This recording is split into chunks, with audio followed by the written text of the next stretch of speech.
जीशु जन्मर सुअभिवादन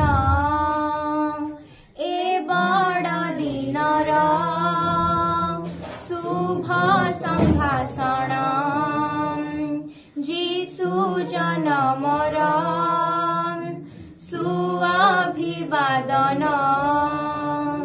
ए बड़ दिनर शुभ संभाषण। डिसेम्बर 25 जीशुख्रीष्टଙ୍କ जन्मदिन जहाको बड़दिन भाव में पालन कराए।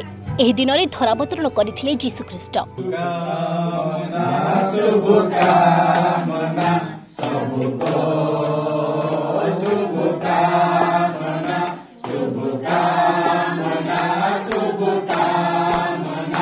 आज बड़दिन आपण मैंने जानी समस्त सारा विश्व जानी बड़दिन होइले कि दिन बड़ एवं राति छोट हो जाए किंतु आज माने गत रात्रि आम मैंने विलंबित रात्रे आम मैंने समस्त स्थान में उजागर रही प्रभु जीशुकर जन्म ग्रहण उपलक्षे आम मैंने एकत्र होई गिर्जा प्रार्थना एवं संकीर्तन माध्यम गृह रही ग्रामवासी मानकू आम पाखपाखे पड़ोशी मानकू आम मैंने से शुभ संवाद जनाई।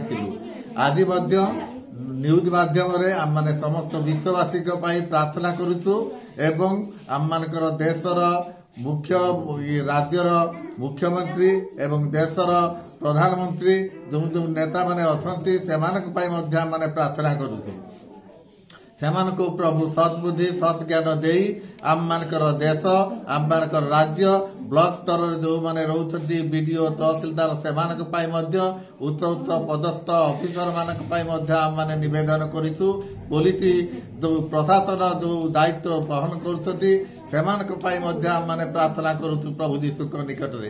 एही अवसर रे ख्रीष्ट धर्मावलंबी लोकमानक मनरे उत्साह उद्दीपना देखा मिली।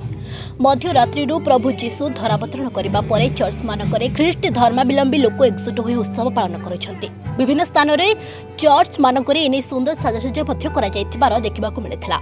भंडारीपोखरी ब्लॉक सरसदा पंचायत अंतर्गत पिरीपुर ग्राम रे चर्च को संपूर्ण भाव में सजा जाय जीशुख्रीष्ट को प्रार्थना करा जायछि।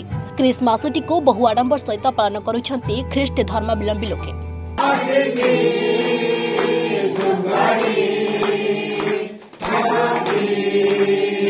Christmas, Christmas, Christmas.